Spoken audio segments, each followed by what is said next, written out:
There's like the question of evil, like are some people just born evil, and no matter what happens and whatever interference happens. So you can let's say you have two children and you have one child that has, more of a genetic inclination towards being a psychopath, for example. It's been in their family for a long time. Welcome to It's Interesting You Say That, a Bounce Back Generation podcast. And I don't think people understand. I don't think they understand exactly what makes somebody a psychopath, but basically it's just there's kind of a missing loop where you do something and you feel bad about it and you try to atone for it. And there's maybe some connection with being socialized and being part of a tribe where you feel like if I hurt myself, if I hurt somebody else, I'm hurting the group. And I've been genetically trained through eons of time to not want to hurt the group, for example. So that one kid does not have that for whatever reason, or it's damaged a little bit, or there's more of an inclination for it to maybe be turned on through that epigenetics.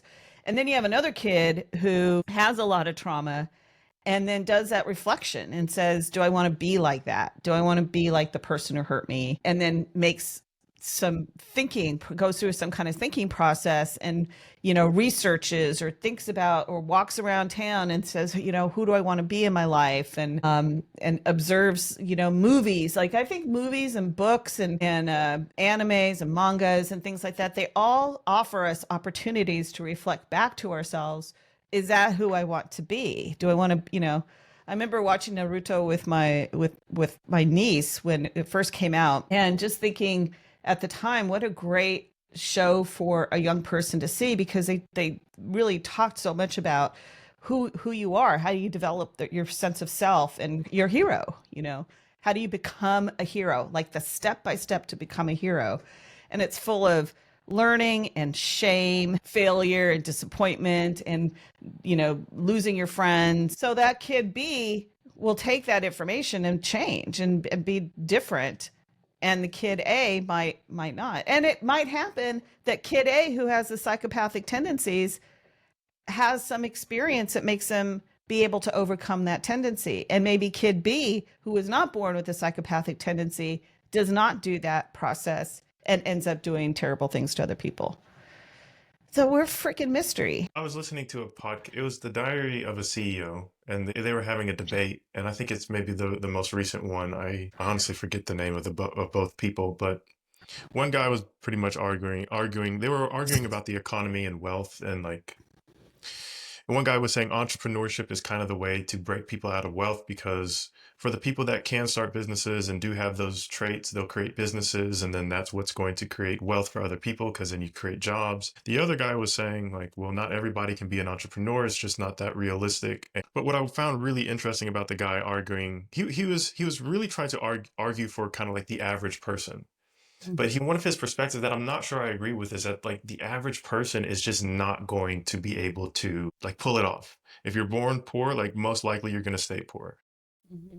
And that's a really hard truth, or maybe truth, to think about, that if you're born into a certain set of circumstances, you yourself are most likely not going to pull yourself up by your own bootstraps. There's going to have to be some sort of movement, or someone at the top or someone rich is going to have to pull some strings in order for the masses of poor people or just average people to kind of do better, economically at least. Because I think it's relevant to the conversation kind of about Elon Musk and his trauma and what he's doing. So, what do you think? Yeah, I saw the thumbnail for that and I thought that'll be a really interesting conversation, because I've seen that guy before, the one who kind of is advocating for the masses. He's a British guy, but I've heard little snippets of his argument before, and I think it makes a lot of sense. What I see is that we're right now really being faced in lots of different prisms, really, about this question of, do we support the individual, or do we recognize that supporting the individual can be very destructive, and do we then support the masses and realize that the masses need help? And there's lots of sci-fis about what happens if the whole world tries to become equal. Actually, there's a book called This Perfect Day. It's one of my favorite science fiction books of all time. And it's taking the idea that everybody should be equal. We should all, and so it's the future where there are no races, for example. All the races have been combined. And so everybody looks like probably like you, like, or maybe a little lighter skin, almond shaped eyes, meaning so there's some Asian influence, darker skin. And so everybody's the same, right? And then what you do for work gets told to you. You're kind of born into kind of this is what you're going to do. And then the story revolves around this one guy who ends up being born genetically different. He has one green eye. Everybody has brown eyes, of course, because that's the dominant color. He ends up with one green eye and one brown eye. And then he goes on to fight the power, right? Because he's an individual and he wants to be free to be an individual.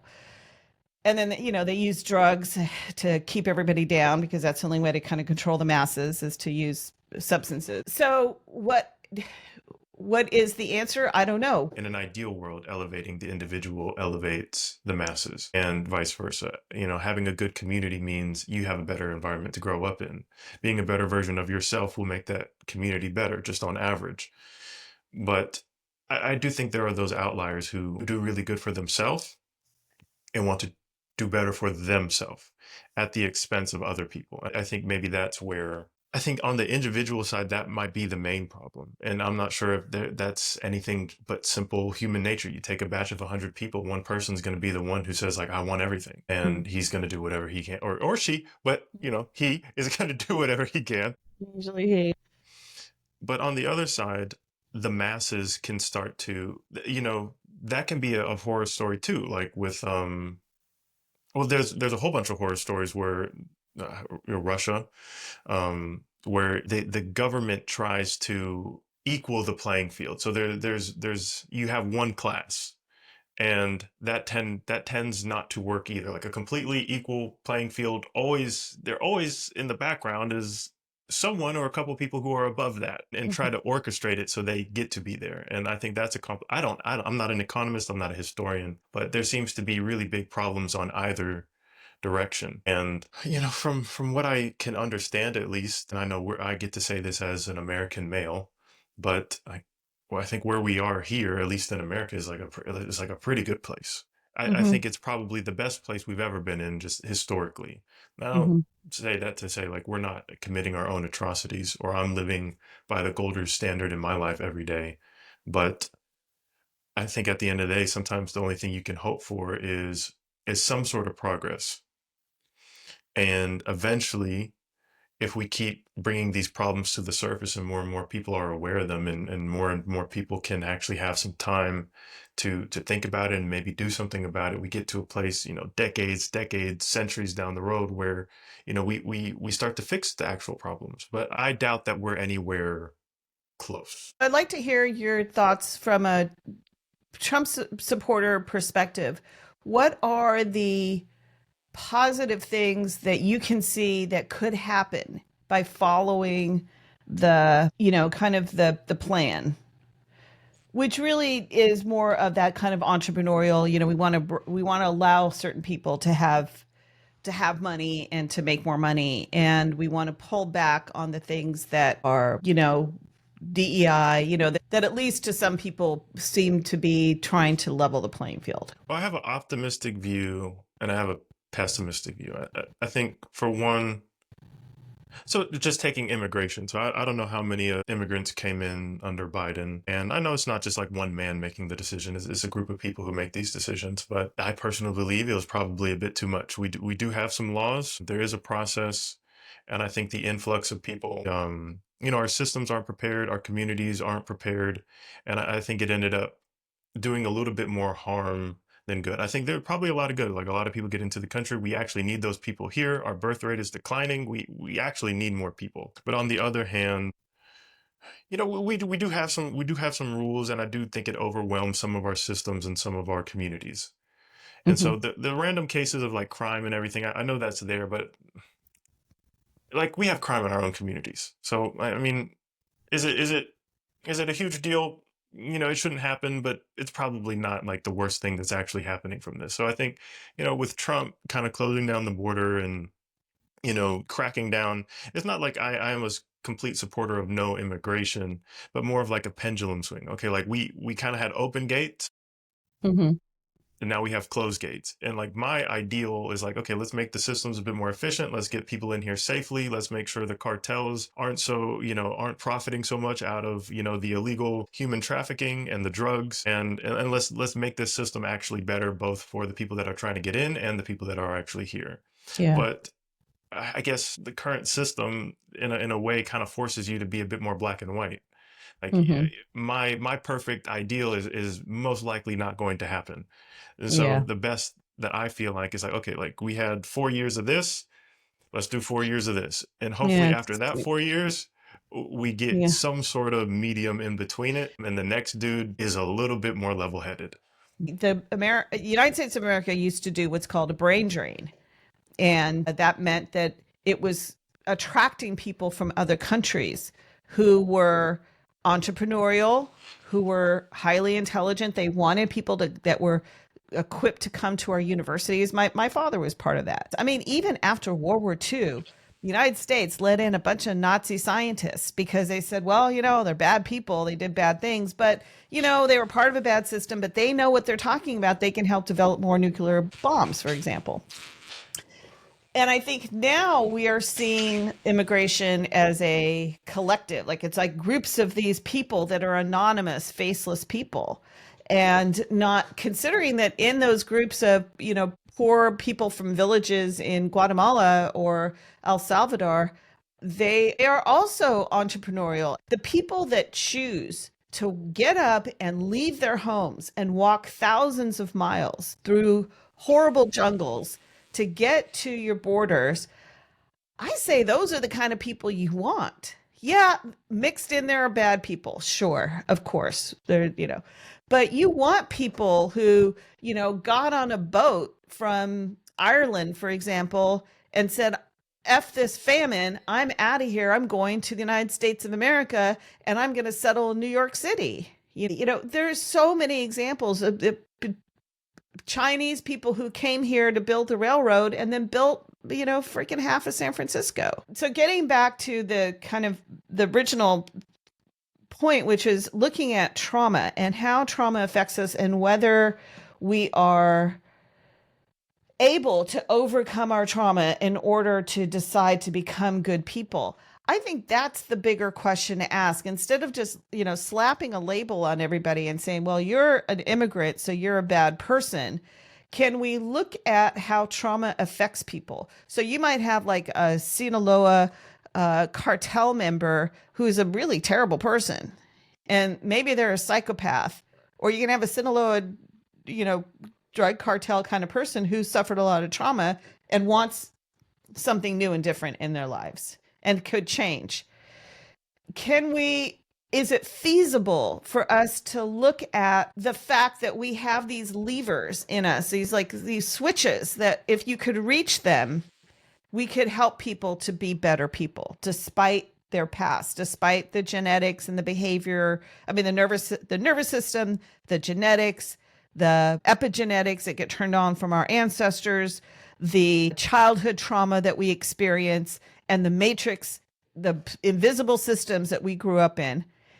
Can we take those things into consideration and then give people tools that they can turn on the good side of themselves, the ones that want to help humanity, or turn off the bad parts in themselves that want to crush, kill, and destroy everything like Elon Musk is doing right now. Elon Musk is having a childish, like how kids do this? They build up, their blocks and they crash them down. Right? I'm going to build up so I can destroy because I have the power to destroy. I am Godzilla walking through the city. How do we stop that? Because they harm the rest of us who are sitting back being like, hey, don't hurt us. Hey, are you okay? Did someone hurt you? And they're like, I don't care. I'm going to step over all the people in the city because I'm Godzilla, and we let those people control us. They have control over us. How do we do that? Why did we do that? Right? My hope is that, no, he's not perfect, but he is a smart guy. And I think some of the things that he's trying to do, if done, would be a net positive. I think and I think the goal, if reached, if the goal he says is his goal is the actual goal, would be a net positive. I think how he does it and how he's acting might not be what I care for, but I don't have that drive to make rockets.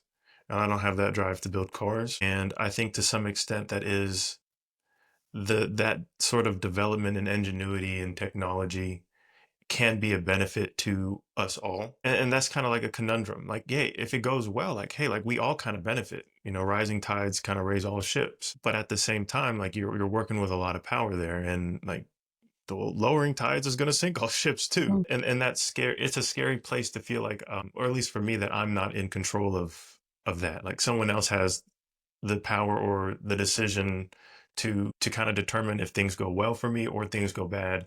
You know, whether that's just like, okay, more taxes or less taxes, or you know, exploding the planet, or you know, getting us to Mars. That is a scary thought, but it's all at the same time it's an exciting thought. And Mm-hmm. I think I'm conflicted about it. I don't Mm-hmm. think I'm not either against or for.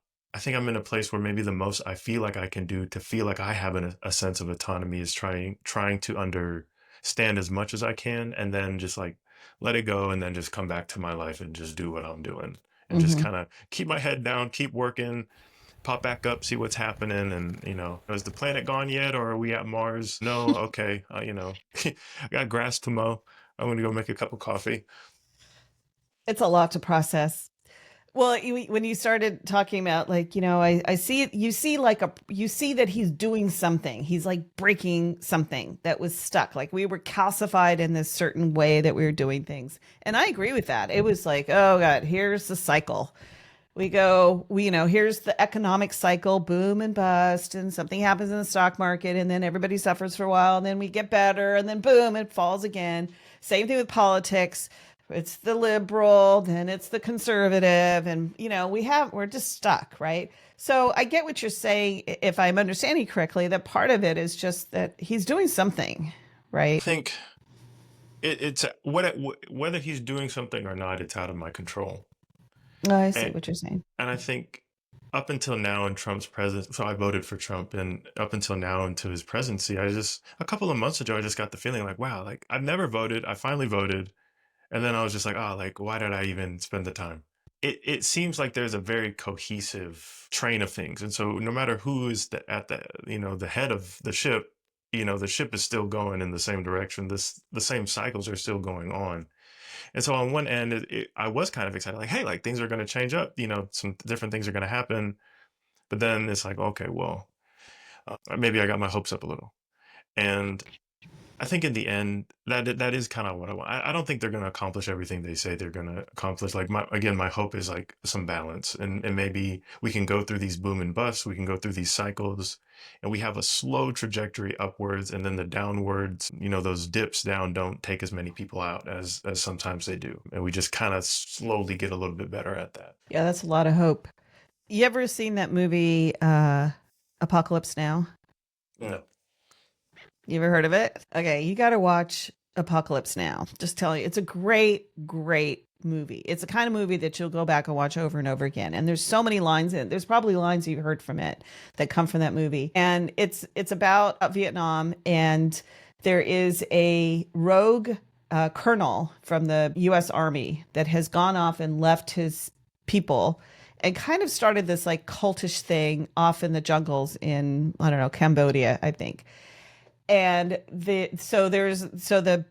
army sends out this like special group that go out to try to get him and find him and figure out what's going on with him. And the colonel is played by Marlon Brando, and he's all in dark. It's just a beautiful movie, just incredible, just powerful movie. And finally, the guy goes to him and says, basically, what are you doing? And the quote is something like, the colonel says, what do you think is wrong with what I'm doing? Are my methods unsound? And the guy says, sir, I don't see a method. And that is what I think is going on for me.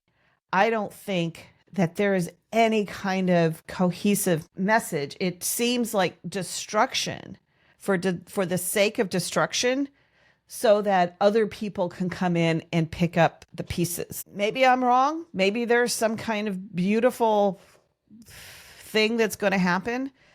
But I think for me, the way that I see it is these are damaged human beings who are seeking ways to exert their power. I think we've reached a point in this cycle of, trauma, destruction, trauma, pain to other people, trauma, the rest of the people who are, so you've got the trauma person who says, I am damaged and I just want to sit and put the blanket over my head and not talk to anybody kind of trauma. And then you have the trauma that's like, I want to go hurt someone. I want to be that powerful person because the more power I have, the smaller that trauma feels to me. I have overcome it. And the more people that are afraid of me, the more I feel like fear is love. Love is fear. I'll never forget this. You did a video about this once. Are you feeling love or are you feeling fear? I'm not sure. It's kind of like the Wild West. There are no rules. I think anybody that climbs the ladder, gets to the top, could have trauma. Just like, you can hire someone and they have trauma and they don't end up working out. Or you have a boyfriend or girlfriend that has trauma and the relationship doesn't end up working out, or it ends up being really toxic because of it. I don't think we have systems within the government to say like, hey, like this guy has trauma, so maybe he shouldn't be the one making this. Maybe we shouldn't put him in charge of the army because in his past this happened, so he might have a tendency to want to go and conquer everything. Mm-hmm. But if anything, they're doing what they want to do and they're playing their game, and whether that's right or wrong, and I think we have ours to play too. What is our game that we can play though? I like to just table that and be like, okay, like that's happening, like what do I got going on?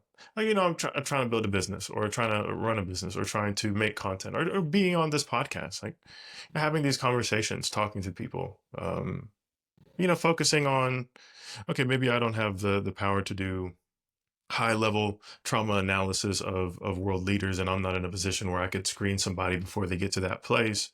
But maybe I can do all the research that I can and find out as much as I can. So maybe I can help myself and my family and my community do that. And maybe someone from that community ends up being a politician. And maybe one of those people maybe we have a senator now, maybe we have a governor who has that knowledge and who has that awareness and has the capacity to fulfill their personal drives while keeping into account what is also beneficial for the people around them or their constituents. How would you like what if we made it like a system that helped kids to, like, let's say you're obviously your kids are growing up in a really nice environment. They have, two parents at home who clearly love them. They're fed and clothed and well taken care of, and they have grandparents around. But let's say something tragic happens, God forbid, and they now have trauma. Let's say that they're 10 and 12 years old and something terrible happens. How would you want them to get the opportunity to deal with that so that they can live a happy, healthy life, right? How would you want them to learn resilience? What is the pathway that they would have to learn resilience? You have to have somebody in your life that holds on to you. When I was a kid, I've gone into, some abuse and all that, but there were also a time, I moved around a lot. There was also a time where we lost our house, but through all that, someone held on. Maybe not in the healthiest way, someone held on to me, but someone did hold on to me. Mm-hmm. No one dropped me and said, okay, like I got to figure it out for myself and, good luck. Mm-hmm. And I would hope if that happened to my kids, someone is there. If I'm gone or her, my wife is gone, my parents are gone, someone in the community, someone I know. Like, even you don't know this, but when I first started working for Bounce Back Generation, that was kind of like I started working for Bounce Back Generation because my first business attempt failed. Mm-hmm. And like I couldn't see how we were going to do anything. And I applied for Bounce Back Generation. I got the job and it gave me just enough stability to, one, like do something I actually wanted to do and learn a whole bunch. Bounce Back Generation and you actually became a huge mentor for me in exploring my own trauma and exploring my own strengths. Mm-hmm. And you never knew that, but it felt like someone was holding on to me. Oh. Like, hey, like, not that anybody knew, but there were people there that offered opportunity, maybe without even knowing what was going on. Yeah. And one, that's what I want to be able to do with my life. But hopefully, if something happens to me, like someone's there for my kids. There's someone, even if they don't know them, a boss at work, a coworker, a friend that says, "Hey, like here are some opportunities. Here's a chance. Here's some knowledge. At least maybe you can do something with this. Let's talk. What happened? Just a moment of relief, because sometimes that can be enough to help somebody." 100%. That is what helps. That is what does it. I'm so glad. Thank you for telling me that about how much it was a help for Bounce Back Generation to be there for you. And that's what I want to do with Bounce Back Generation for everybody. I want to make it like a resource that people can turn to and say, you guys held on to me while this was all going on. Yeah, you were online and you were podcasts and you were, videos and things like that, but that also you're real people who really want to help me and want to be there for me 24/7. I can turn on my phone and you're there giving some kind of information or advice or just sympathy for the fact that you're going through what you're going through. But I want to tell you something I saw on social media a couple of weeks ago. There was a woman who posted about her two daughters. And she was saying, I want help from the community because my daughters here, especially this one, doesn't like to walk. And the kids were maybe 2 and 3, something like that. And she doesn't like to walk. And you can see when she does walk, she cries when she walks. And then when she does walk, and you can see the kid had like these bow legs, right? So she's walking kind of funny. And the mom said, can anybody tell me what this is, what I should do? And people wrote back and they were so kind because this was a young mother. They were so kind to her. And they said, take your daughter to the doctor. She has rickets. She's not getting enough vitamin D. This is classic signs of rickets. Rickets is just vitamin D deficiency, makes your legs bow out. You can see some people who don't get treated when they're younger. They'll be adults where their legs will just slightly bow out. You'll see it. And then she went to the doctor. She got the diagnosis. Yes, it's rickets. Here, you need to give them, these vitamin D, vitamins, and fortified milk and things like that. That is what I would like to do with trauma, is to be able to equip people with that kind of knowledge and the kindness to say to somebody, this is a really hard situation for your family. This is the help that you can get. Like Elon Musk, his father was abusive and ended up having a baby with the nanny, just ugly stuff like that. A lot of this is like missing a father. And so you have some people that think they're being helpful and they're saying, when you don't have a father in the home, you are going to be messing up your child. Well, my son is being raised without a father in the home. And yes, it's hard. Yes. That doesn't mean it's wrong. It means I need help. And it's okay for our community. So I get the help I have 3 brothers that can be there. That I have friends that, so we try to fill in the gaps because of our knowledge. And so if we can create a community that recognizes these kinds of things and says, can I help? Like you said, can I come in and support you and hold you up while you're going through what you're going through? Because a lot of times people do that trauma thing where all they do is destroy themselves. It's still destructive, Or then you end up like Elon Musk and try to destroy everybody else, which is how I see it. If I could add one thing that's really challenging about doing that. 1, not everybody's going to want your help. 2, not everybody's going to be so nice about it. And I think it can be very easy to get jaded or to have a chip on your shoulder and just say, hey, like, I'm done with this. I kind of told you before the call, I had like an hour-long, 45-minute, hour-long tantrum with my daughter. And I don't know how many times I just thought, you know what, like, screw it. Like, do what you want. And finally, like, my wife had to come in and just kind of like help me. Like, hey, like, you might not know this, but sometimes it works if you just kind of redirect a little bit. But yeah, like, not everyone, even with my daughter, like, sometimes she doesn't want my help. It doesn't mean I stop trying, but it might mean like it doesn't need to come from me. Like, I might need help in helping. And I think just as much as, all these people need help and there's so much trauma, that doesn't mean like the people trying to help or do these things like are super healed themselves. No. And I Yeah. think we all need to give each other support in a way. Yeah, now you're getting into the whole subject of empathetic burnout. Just for another day. Thanks for listening. We hope you'll subscribe for weekly podcasts about building personal strength, mental resilience, and emotional balance. You can also find free tools, resources, and quizzes at bbgtv.org. That's bbgtv.org.